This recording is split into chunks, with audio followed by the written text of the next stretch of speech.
If you own a business and expect to one day sell your business, you need to understand what it's worth now, what you could do to maximize the value, and how best to position it for an M&A transaction in the future. Economics Partners is Utah's premier business valuation and strategic consulting firm. Go to econpartners.com for a free consultation. econpartners.com.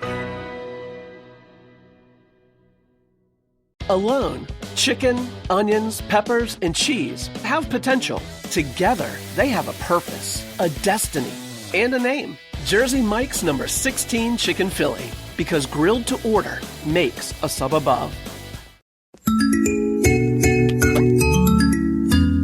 Thanks, Kalani. Oh, yeah, baby! You know, Mitch Harper! Welcome on in, Cougar Tracks podcast, powered by KSLSports.com. I'm your BYU insider, Mitch Harper. Thanks for stopping by to the podcast once again. If this is your first time, thanks for checking out the show. And if you're a returning listener, always appreciate you. And if you haven't done so already, make sure to subscribe to the podcast on Apple, Google Play, Spotify, wherever you get your podcast. It helps out the show a ton. Download the KSL Sports app, presented by University Federal Credit Union. A lot to get to on today's edition of the show. Kalani Sitake to USC.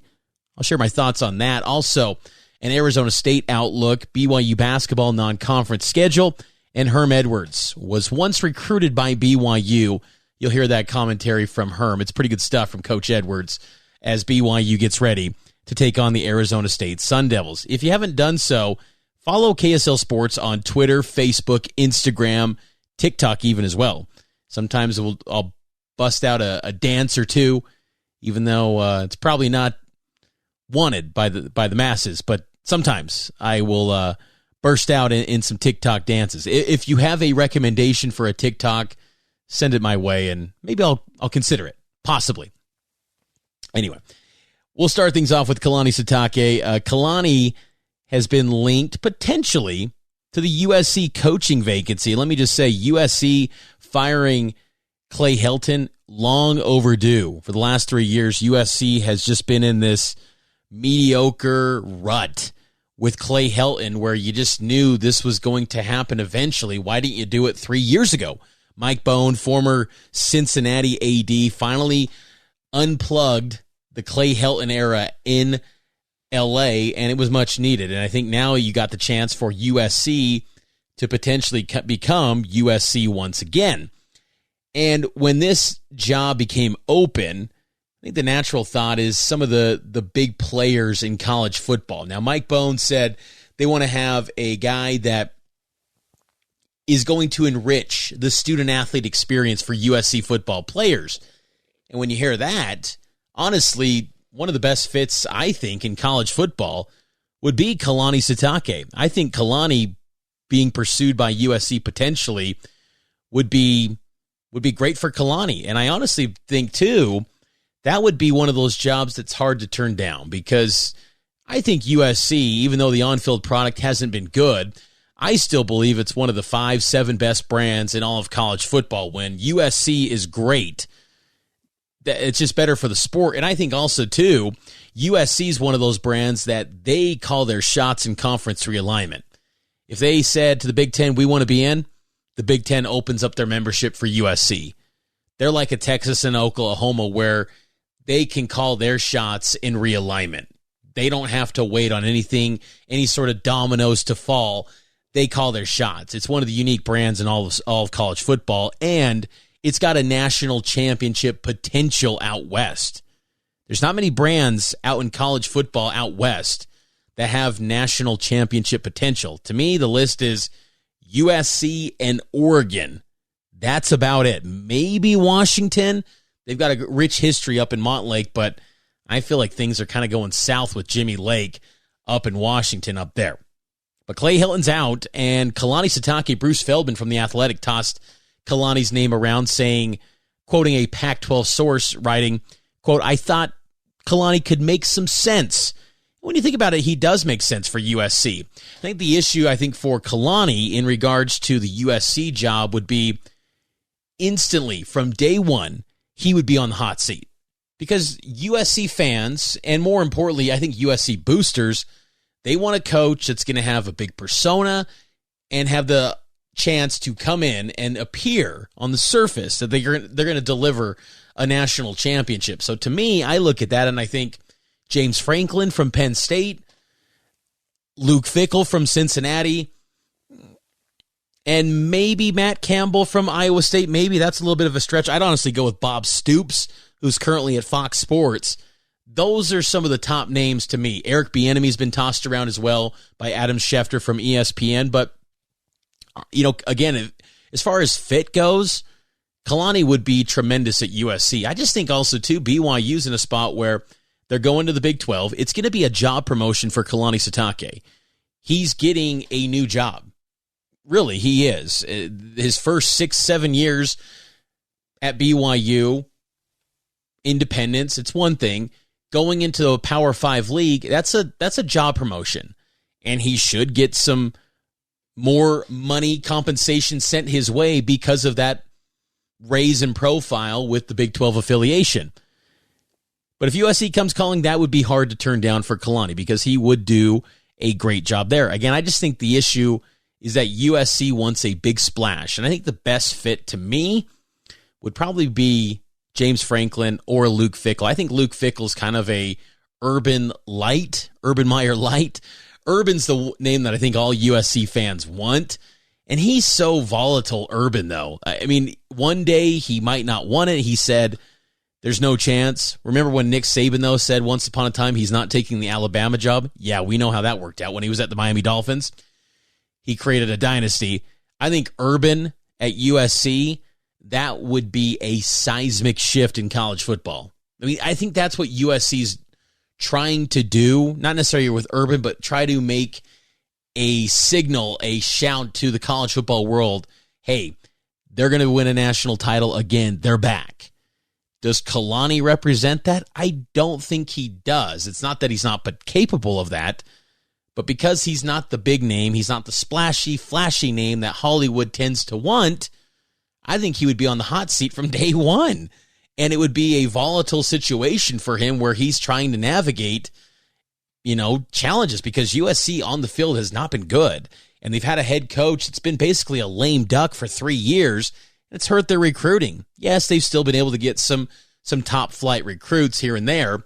Corey Foreman at defensive end. I mean, they still get good talent, but not to the level that USC once experienced in their zenith with Pete Carroll. It's nowhere near that talent.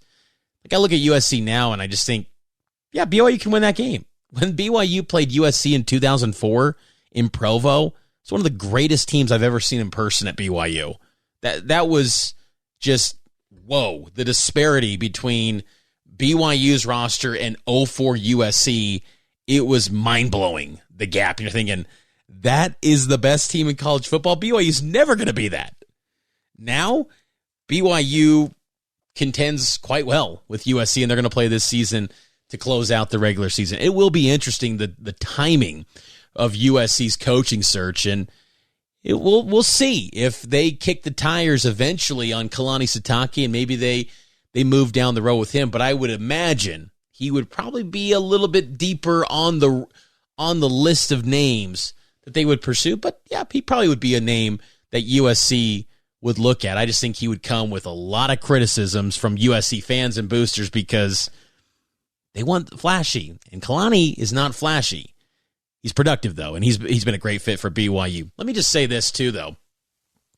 If Kalani, and I'm just speaking in hypotheticals here because I truly believe that he is the perfect fit for BYU. He really is. I've always felt that way about Kalani, even despite some of the struggles that he's had in his career where there's been some bad losses. It hasn't always been a rosy picture. The last year and a half, it's been great.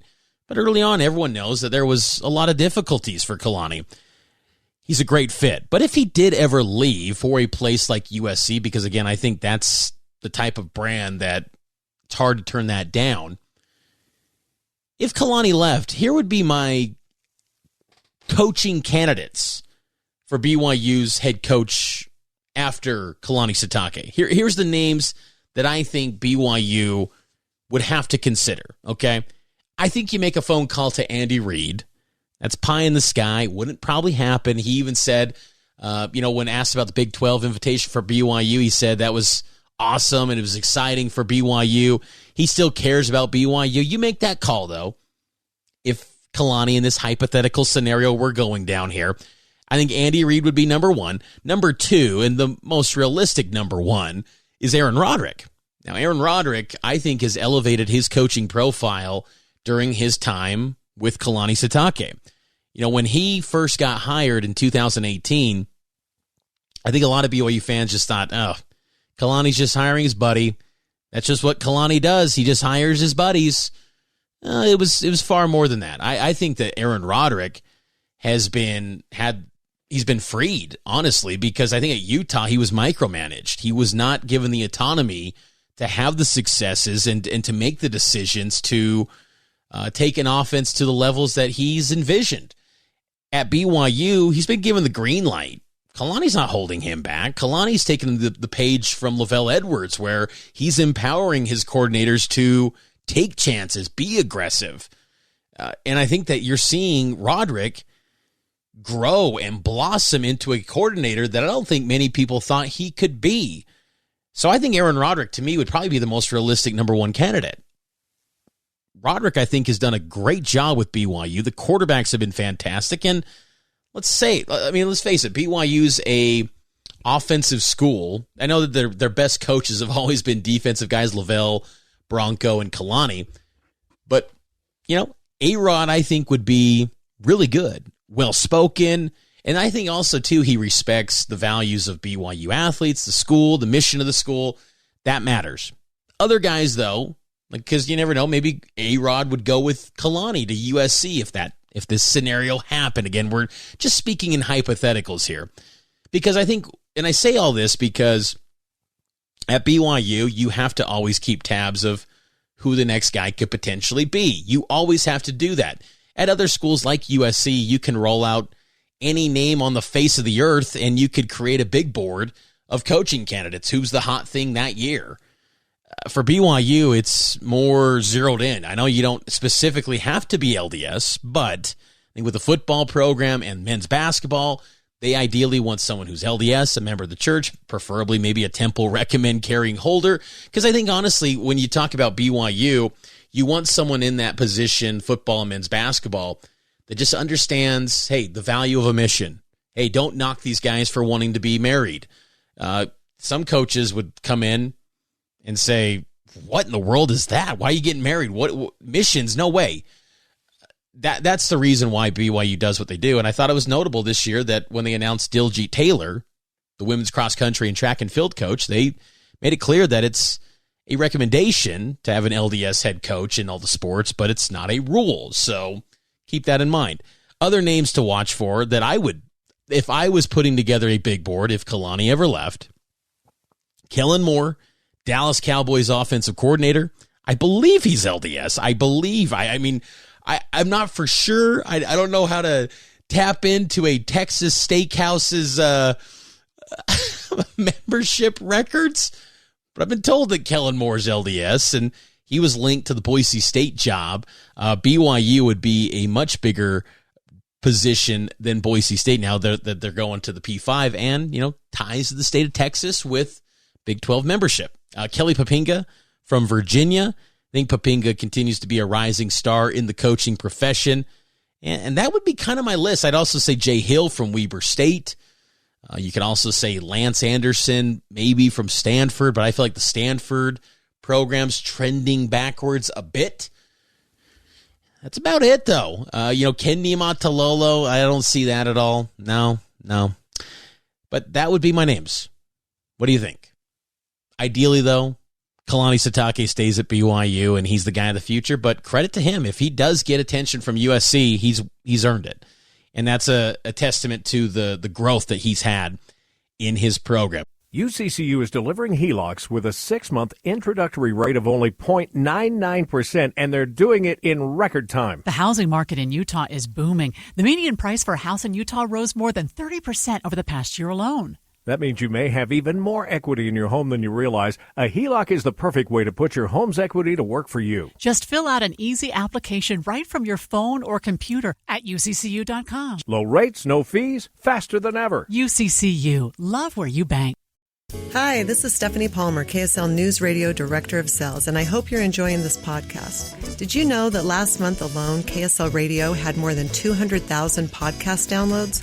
If your business is trying to reach more people, we can help. Let's talk about it. Text the word podcast to 57500. Thanks. Now get back to your show. Kalani's going to be lining up on the sideline going up against Herm Edwards, Arizona State head coach, who's entering his fourth season. And Herm, I think, has exceeded many people's expectations at ASU down in the desert. I think when he was hired, I will admit, like so many in the college football world, I thought that is going to be a disaster. Herm, though, has been really good for ASU, and I think this is going to be the most talented team that BYU faces for the remainder of the season. ASU's got elite speed on the perimeter. Their skill talent is top shelf.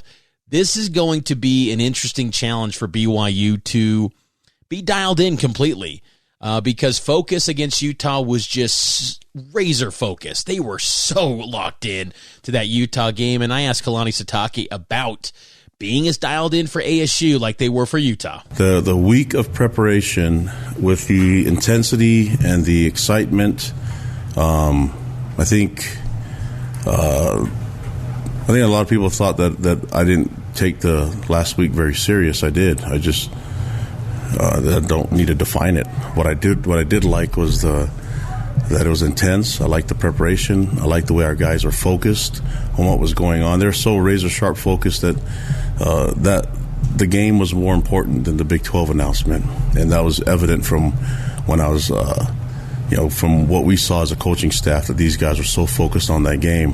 What I like about it is that let's just do the exact same thing again. Let's have that same type of mindset, that same type of focus, and the same type of intensity that we had coming into the practices and into our meetings, and let's duplicate it. Because I think it was nice that the players had that opportunity to do that and saw the success that we had from it.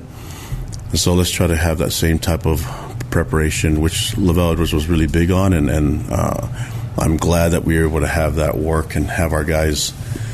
That was different than any other week that we've seen, and I have to give a lot of credit to the coaches, the assistant coaches, and to the leadership on our team. So we're going to try to get that rolling again and do it the second time. BYU and ASU kick off Saturday night, 8:15 p.m. Pre-game starts at 6 o'clock on KSL News Radio. Myself and Matt Baiamonte will get things rolling with our pregame coverage presented by Utah Community Credit Union. Arizona State's got some really good talent, and it's led by quarterback Jaden Daniels, who's blossomed into this mature quarterback prospect. It seemed like just yesterday he was a freshman. He turned down Utah to sign with ASU. Utah thought he was in the bag for the Utes, but ends up going to Arizona State. And think about that for a second, the trajectory change for ASU and for Utah. Imagine if Utah had Jaden Daniels instead of Charlie Brewer. Utah would be a little bit better team right now, I think, with Jaden Daniels than Brewer. But Jaden Daniels is not a one-man show. They got to get some good running backs, Rashad White, DeMonte Traynham, and then also wide receivers Andre Johnson, Brian Thompson, who transferred from Utah, LV Bunkley Shelton, Ricky Purcell. I like their talent. And defensively, they'll get after the quarterback a bit. So BYU will have the challenge of trying to make this Arizona State offense one-dimensional, forcing Jaden Daniels to have to air it out 45, 50 times, I think. You got to contain that ground attack. You can't let White go off for some big yardage. So that's going to be the challenge, and being dialed in and being focused like they were a week ago. BYU should be confident going into this game. I know they're an underdog heading in, but think about it. BYU's won 13 of their last 14 games. You're talking about one of the most positive, trending, upward trajectory programs in all of college football right now. That's BYU. They should feel like they step on the field, they're going to win. The only loss that they've had in that 14-game stretch was by 1 yard, and that was against Coastal Carolina on 48 hours' notice. So there's a lot to like for BYU heading into this matchup against ASU. And I love the fact that ASU's back into Provo. I can't believe it's the first time since 1998 that ASU is playing BYU. Long history between these two programs, old WAC rivals. Herm Edwards has done a nice job with ASU, like I said earlier, and I'm just glad that this series is back. There was a few games that were scheduled between BYU and ASU. I think 2008 and 2009. ASU, I believe, backed out in 2008, and it caused the Northern Iowa game to be scheduled. And then in 2009, there was a game against ASU. BYU moved that one out to then free up the Oklahoma game, which worked out quite nicely for BYU, as the Oklahoma game was an all-time classic in Jerry's world. But still, ASU games, there's a lot of history. I remember that 97 game where BYU upset ASU in Tempe 1 year off the Sun Devils coming off of a Rose Bowl win. BYU won 13-10. The 98 game, BYU crushed ASU 26-6. They were up 26-0 in that one. And then there was a game in 94 with Plummer. They came to Provo and won. There's some, you look back in history, the old WAC games in the 70s. Good history between BYU and Arizona State. I'm glad to see that renewed on Saturday night at 8:15. And Herm Edwards, he'll be making his first trip as a head coach in Provo. Almost 50 years ago, he was getting recruited by BYU during Lavelle Edwards' first year as a head coach. This was Herm Edwards talking to KSL 5 TV's Sam Farnsworth about getting recruited by BYU. Great history. I was recruited by BYU when Lavelle Edwards was actually the coach there. Didn't go. I was one of the first black athletes that they recruited, and ended up playing in an all-star game where he actually was one of the coaches. So we used to laugh about that, right? But he was a great coach. And I know former players that have played there. Steve Young happened to be one of them. Obviously a guy that I work with on television and become really good friends. It's been a great program. I mean, for many, many, many years. And they're starting to get their accolades. Yeah. Because when you look at it historically, it goes back to even when I played. I mean, you can remember BYU. It's like, really? Okay. And I just think the coach has done a great job of really continuing that tradition of who they are. So it's going to be a tough football game. I already know that in my mind. When I saw that on the schedule, I said, we got to go up there and play them. I said, oh, boy, here we go. And that the atmosphere there, whether you've just seen it on TV or been there in person, what's that like? I've been there. I want to say I was there with San Diego State, I want to say. Yeah, I think, San Diego State when I was playing. Mm-hmm. San Diego State, right? They played us. I was up there. Where was I coaching? Maybe San Jose State. Okay. When we went up there and played them, but I can remember the atmosphere. It is fun. Yeah. I mean, they got an electric fan base, and they love their Cougars. They love their Cougars. They love their Cougars. Yes, that's a great drop. They love their Cougars. That's going to be a fixture on this Cougar Tracks podcast. They love their Cougars. I don't know if Herm Edwards is going to love the Cougars this weekend because BYU is looking for another upset and a chance to go to 3-0 in the Pac-12 South. BYU's challenged themselves so far this season, so it'll be a good one on Saturday night. Herm Edwards, by the way, he ended up at Cal, coming out of high school, out of Monterey, California. Then he transferred to a JUCO, Monterey College, JUCO College, and then he ended up 1 year at San Diego State. He played against BYU in 76 with San Diego State. BYU won that game 8-0. Herm actually had a safety. He caught a forward lateral in the end zone, giving BYU a safety. And when he said the San Jose State visit, he coached there in like the 80s, but BYU didn't play San Jose State in the 80s. So have to fact check that to figure out when Herm Edwards has actually been in Provo for a game, whether as a coach or a player. I'll have to dig into that more, but I cannot find any details of Herm Edwards actually being at Lavelle Edwards Stadium. But either way, they love their Cougars. And BYU is going to take on Herm and the Sun Devils Saturday night in Provo. Again, pregame starts at 6 o'clock on KSL News Radio. Advertising can be one of the hardest parts of running a business. Audience in Motion is here to help. Arm your business with our state-of-the-art ad tech at a price tailored to budgets of all sizes. Contact your local Audience in Motion representative to learn more today at audienceinmotion.net.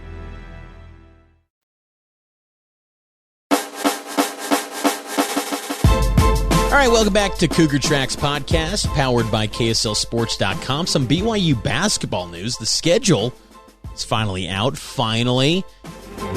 It's one of the drawbacks, I think, to college basketball. Like with football, there's schedules out for 5, 6, 7, maybe 15 years. It's nuts. Basketball, there's 2 weeks away till practice starts. There's less than 2 months till the season starts.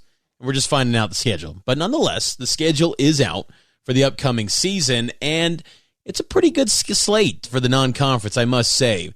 Some good Quad 1, Quad 2 opportunities, potentially, if these teams live up to the hype. There's going to be some good chances for BYU to get some quality wins, but it's tough.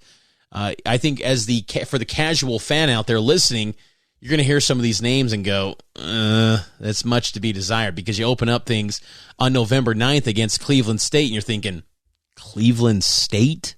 What? But good team. They won the Horizon League. They played in the NCAA tournament, but still, they don't have the name cachet, and it's challenging for BYU to get teams into the Marriott Center. When Mark Pope was talking the day of the Big 12 announcement, he even said BYU was trying to get 3-for-1s. 3-for-1s. They'll go to a road venue 3 times to just get one in Provo. It's just not happening. And, the non-conference, it's challenging to get home games. But so Cleveland State comes to Provo. November 12th, there's a great game, a Friday night tilt with San Diego State. I love that series between BYU and the Aztecs because I think it adds value to both programs and their perennial top 25 teams each and every year. And I also like, too, that it's a Friday night. College basketball games in November and December, play them on weeknights. If you play them on Saturdays, you're not going to get the attention that they rightfully deserve. So I love that BYU San Diego State night, Friday, November 12th, BYU at the Marriott Center. Then November 16th, this is going to be a doozy. BYU goes to the Moda Center in Portland to face Oregon, who's going to be a preseason top 10 team in the Phil Knight Invitational. The Ducks, they have Final Four potential. Dana Altman, he solves Rubik's Cubes. That's going to be a great matchup. November 20th, Central Methodist. That's an NAIA program. Ugh. November 24th, Texas Southern. I swear they just go on the road in the non-conference and play a bunch of teams and get just the crap beat out of them. But they find a way to win their league every single year. It toughens them up. And then they get into the NCAA tournament. Texas Southern's always a pretty good basketball program. November 27th, Utah in the Huntsman Center. That's an early start. I think it's the earliest in the history of the BYU-Utah rivalry in hoops. First edition of Mark Pope versus Craig Smith in the blue versus red side of things. Mark Pope has the upper hand on Craig Smith in the BYU-Utah State series. Now Craig Smith goes to Utah, and he was one of the better hires in the coaching cycle this offseason. But what I said earlier, get these games on weeknights, that's the same night as BYU versus USC in football. I'll be in L.A. for that one, I'll tell you that much. December 1st, Wednesday night, Utah Valley in the UCCU Center. December 4th at Missouri State. Kind of excited about that one. Low-key, that could be a really good game. December 8th, Wednesday, Utah State. On a Saturday, December 11th, BYU takes on Creighton in the Sanford Pentagon in Sioux Falls, South Dakota. December 18th, Weber State at the D Event Center. And then the Diamond Head Classic in Hawaii, South Florida on December 21st. Then December 23rd and 25th. December 29th, BYU closes out the non-conference schedule with Westminster at the Marriott Center. So there you go. That's your non-conference slate. And, yeah, the NAIA team and the D2 team, that's not ideal. Doesn't help your metrics at all, if any. But still, the WCC has more non-conference games to schedule, makes it trickier. In the future, when you're in the Big 12 Conference, you're not worrying as much about the non-conference slate. There's going to be so many opportunities for BYU to get games. And one of the tricky things that's going to be something that Mark Pope has to juggle going forward into the Big 12 is in-state games. This year they got 5. We'll have to see what the future holds for in-state games for BYU going forward. Well, I don't actually have the desire now. In-state games are hard. But they're great. Like, in-state games are really special. They're good for our guys because they're so tough and they're so competitive. I mean, take any of those 5 games and it's just going to be a fight to the bitter end, right? It just is. That's what's special about in-state games. So we'd love to go compete. Clearly, our scheduling ability is going to change when we move to the Big 12, just because we're going to have theoretically, we expect that we're going to have more games on the schedule, just more games scheduled. Right now in the WCC, we only have 16 games in our league schedule. So a lot of major leagues have gone up to 20, so there'll be less games that are free for us to go. And the other thing about the Big 12 is we're probably not going to have to hunt and peck and search and fight so hard to get Quad 1 games. There's going to be an awful lot of Quad 1 games. Maybe every game is going to be a Quad 1 game. And so, we'll probably shift our attention a little bit that way also. But I hope we're always playing in-state games. This game with Utah is special. We should always have it.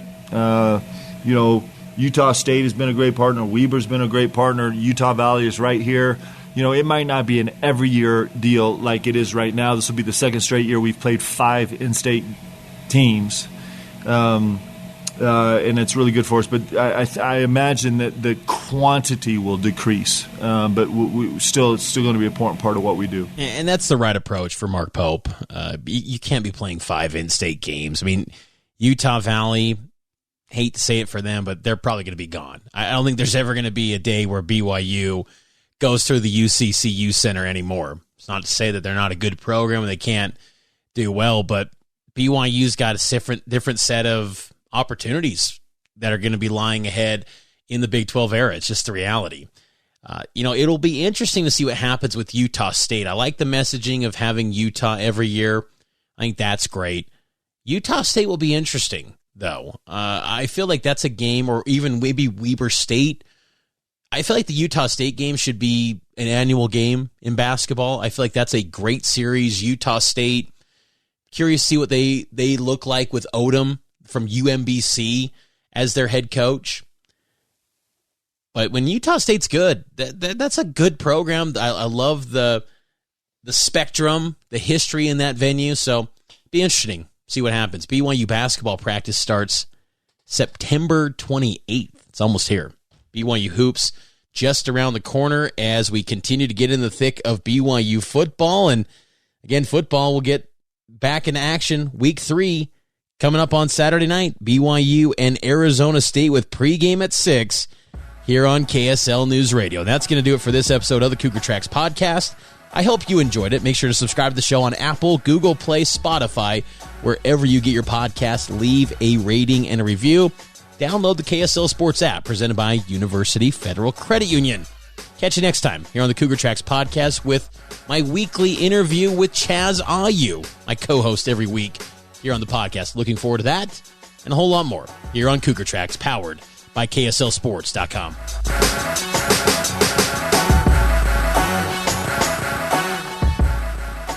At Jewelers Mutual, we're a little obsessed with jewelry. Obsessed like auctioneers with talking fast. 50, we're going to fit pop stars with auto-tune. And dentists with asking questions. So, how did he propose? After they've put their hands in your mouth. Great. Yes, we've made jewelry our obsession for over 100 years. We love it so much, we named our kids Ruby, Amber, and Opal. Venti soy latte for Opal? At Jewelers Mutual, we insure jewelry and only jewelry, which is why people who are also obsessed with jewelry trust us with theirs.